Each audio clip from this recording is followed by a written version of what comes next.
हजरत अली रजी अल्लाह ताला अन्हो को सजदे में क्यों शहीद किया गया? अच्छा सवाल है, तो सुनो बेटा। शेर खुदा को सजदे में इसलिए शहीद किया गया था क्योंकि किसी माँ ने ऐसा बेटा जना ही नहीं कि मौलाए कायनात को सामने खड़ा होकर मार सकता।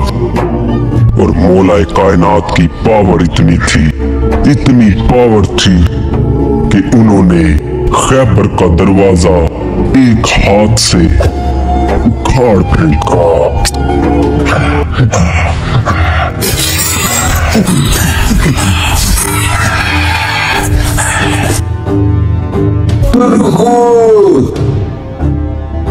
मोहतरम साहब की हिफाजत जैसे आपका हुक्म।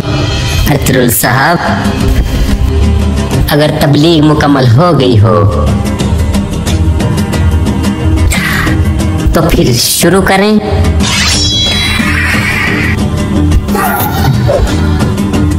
चल कर तो तुम अपनी मौत की तरफ आए हो।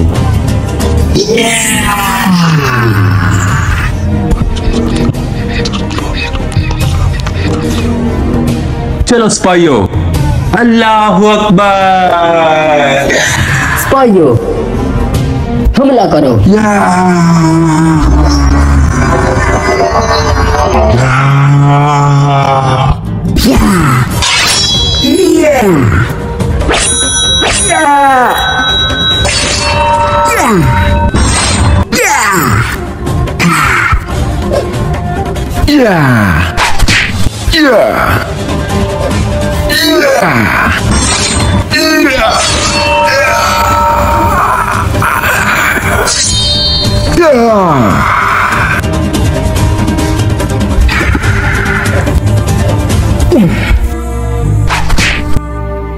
Yeah.